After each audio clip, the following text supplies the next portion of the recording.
Hello, everyone. Thank you so much for joining us on WDBJ 7 Plus. I'm Michaela Shelton.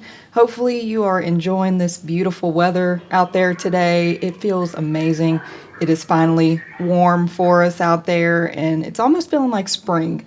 And spring is right around the corner. And with that, Smith Mountain Lake is actually doing a lot of preparing, getting ready for, more people to come out on the lake. And the lake actually just released a water report going over the quality for 2025.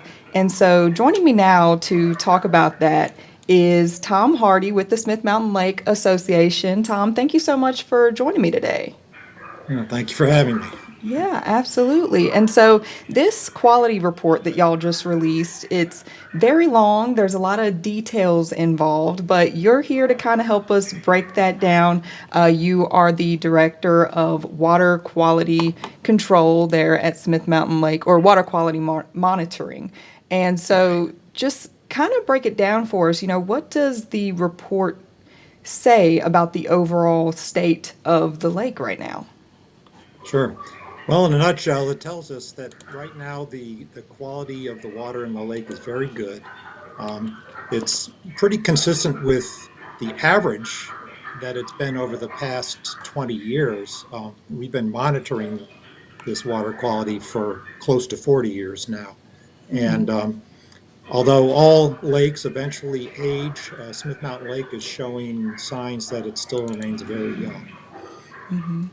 Right, that's amazing. And, I know this takes a lot of work to come up with a report like this. So just kind of talk about the people that are involved, the organizations, and what it takes to come up with a report like this. Sure. Well, the Smith Mountain Lake Association depends on volunteers to do all of the lake work here. We have 50 volunteers that go out in their boats in the summertime every 2 weeks. They take water samples and measure the clarity of the water.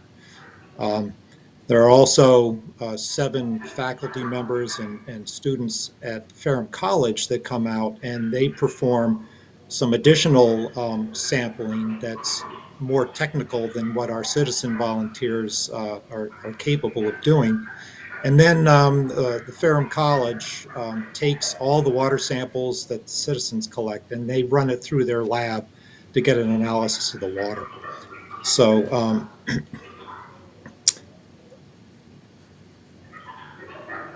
the I'll just mention a few of the things that are sampled. The citizens take water samples, and those samples are measured for the concentration of phosphorus in the water. Now, Mm-hmm. phosphorus is a pollutant when you find it in a lake. It's actually a nutrient that stimulates the growth of algae. So it's not something that we want to see a lot of because we don't want to see a lot of algae in the lake. But a little bit is fine. The second thing they test the water for is the amount of chlorophyll in the water, and that gives us a good read on how much algae is actually growing in the water. And then the third thing that the citizens test for is the clarity of the water. So if there is a lot of algae and a lot of sediment floating around in the water, the clarity will not be very good. But um, we find that the clarity of our water is very good at the lake. Okay. Yeah, I think a lot of people are, wondering, if it's safe to swim in. And I know it has been, for a while now, but back in 2020, there were some algal blooms and some high levels of chlorophyll that was kind of making the water a little bit unsafe. And, there were warnings to people to kind of avoid the area. So, what did y'all learn from that situation? And then are there any measures now in place to try to prevent that? Okay, first up, I'll say nobody can prevent these algae blooms. As you can see around the country and around the world, they happen from time to time. Um, so a big part of our focus initially was just collecting information on where are these blooms occurring and getting that information out to the public quickly so they know where it is safe to swim and where it may not be safe to swim. Um, but ever since 2023, which was the only year on record where we've had a problem with algae blooms on Smith Mountain Lake.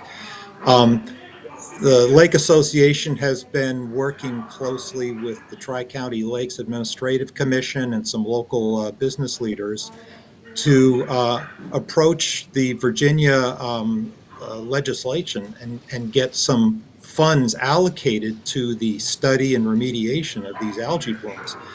And we have been successful so far in getting $250,000 added to the state budget, um, devoted to the study, not just at Smith Mountain Lake, but all inland lakes, to better understand um, what causes these and how they can be mitigated. Um, Now, secondly, as I said, we've been focusing on communicating to the public, and one of the ways we do that is when we enlist the aid of the public, first of all, to take a look at the water. If you see something funny in it, there's now a portal where they can go report that, and that goes to the Department of Health initially, and they send copies of that report to the Department of Environmental Quality and the Smith Mountain Lake Association so that we can get out there quickly, take some samples, assess those samples to find out what's in it and is there any toxicity in the water there.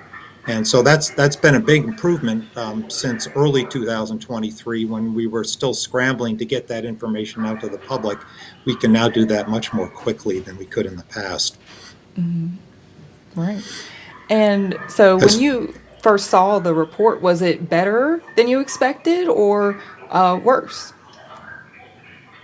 Well, the report was actually pretty much in line with what I expected because our team of citizen volunteers that go out and take water samples every 2 weeks in the summer, we get those results back from Ferrum College very quickly, and we produce small reports every 2 weeks about what we're seeing in our sampling. So I already knew what the results were going to be for a full year, but it takes time to take all of the data that get collected, over 1,000 data points get collected in the summertime, give the college a chance to analyze that and produce the report, which is what has just been published in the last few days. So yes, I did. I was pleased to see this year. We started out the year so with a little bit below average water quality in the end of May, and you can trace that back to we got a lot of heavy rain earlier in the month of May, and that has a tendency to wash a lot of things into the lake because we have a lot of streams that feed into the lake. And so our initial sampling that we did in May was started out the year not looking great. It wasn't awful, but it wasn't looking great. But as the year progressed, the results got better and better. And by the end of the year, we were seeing some very good results in the water quality of the lake. Yeah, that's really good to hear. I think it's, exciting for people that are looking forward to going out and swimming in it or getting on boats or anything like that. But were there any parts of the report that stood out to you or that you think, okay, maybe we need to keep a close eye on this?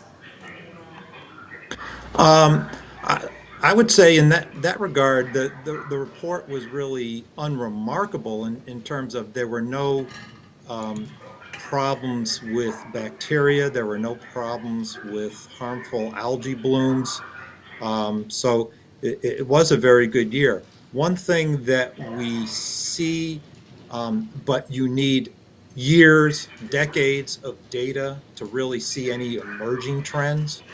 One thing we see, which is out of our control, is the water temperature has changed a bit over the years, and the pH of the water, which is whether it's acidic or alkaline, that's slowly changed, and all that is attributable to changes in the climate in general. There's more carbon dioxide in the air, and that tends to make water more acidic. And the summers, frankly, are getting warmer, and so what we're seeing is, especially near the surface of the water, it's getting slightly but over a period of many decades, measurably warmer than it used to be. So that's something that is of a concern in terms of, the health of the water, and it really affects the health of the fish in the water as well. All right. Is there But other than anything? that, yeah, the report was pretty much in line with what we've been seeing over many decades. Right. Yeah. Is there anything that y'all can do to try to lower the water's temperature at all? Unfortunately, no, that's not Yeah. something that's under our control, other than, I guess you could say if we could lower the carbon dioxide in the air, that would lower the air temperature slowly, and would slowly lower the water temperature. But that's something for a global effort Right. to manage that. It's not something we can manage on a local level. Yeah. No, that The makes one thing sense. that we do try to manage on a local level is, okay, if we know things are getting warmer, what can we do to mitigate the effects of some of these climate changes? And so one of the big ones that affects the lake is when we get heavy rain, as I said, things wash into the lake from the surrounding watershed. We can slow the amount of stuff washing into the lake, and local residents and visitors to the lake can help with this, by you know, planting, having plants along the edge of their property that'll slow uh, the flow of water when we have a heavy rain. It'll slow the flow of water from that heavy rain into the lake.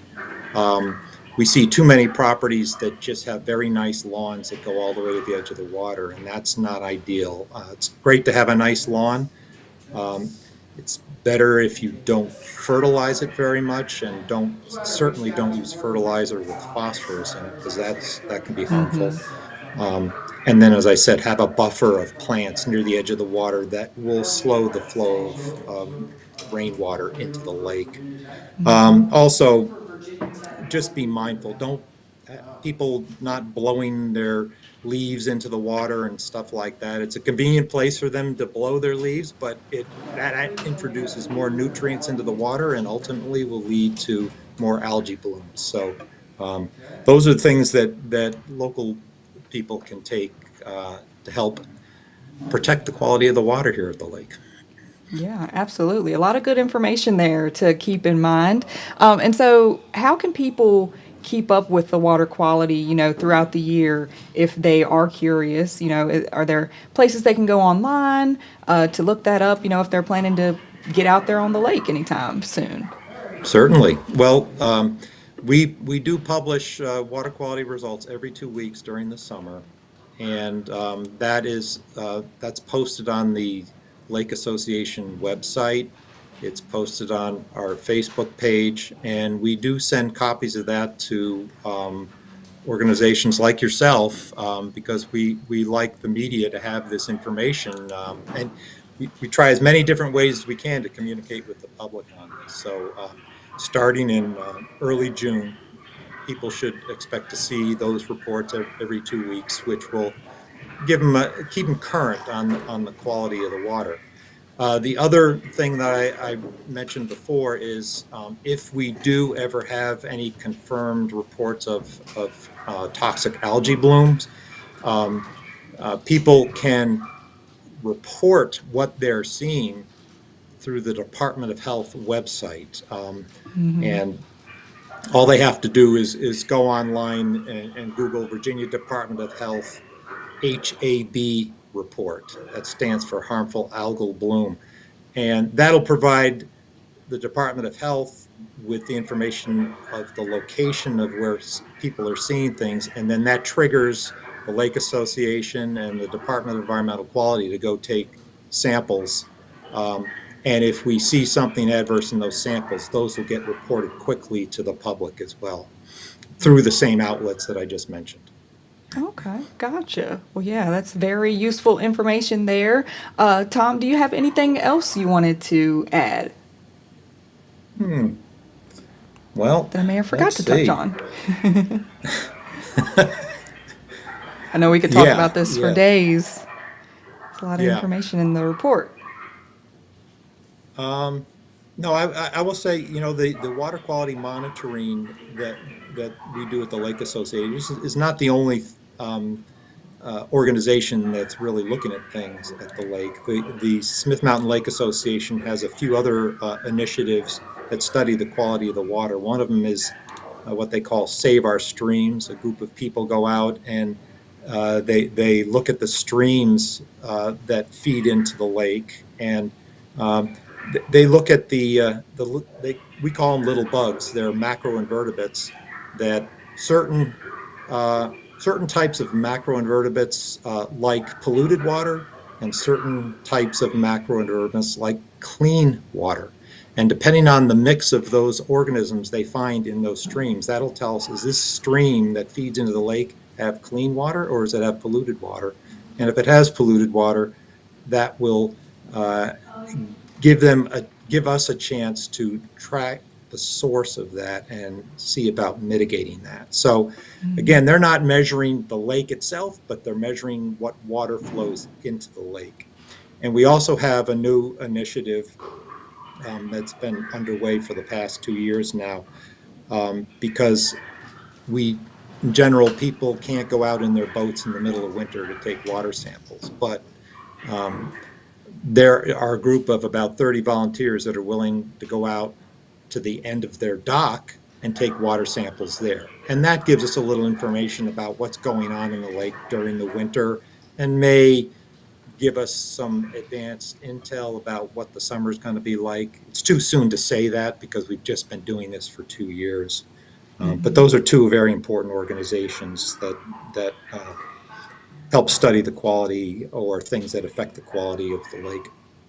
Right. Yeah, it's great to hear that there are so many organizations working together to, improve the quality and safety of the lake and the water there. And, if you're watching and you want to get involved, you can head over to Smith Mountain Lake's website and, sign up for that there. And if you'd like to see the full report, that will be listed on our website, WDBJ7.com, and also Smith Mountain Lake's website. So, Tom, thank you so much for joining me today and breaking this down for us. Okay. It's good talking to you.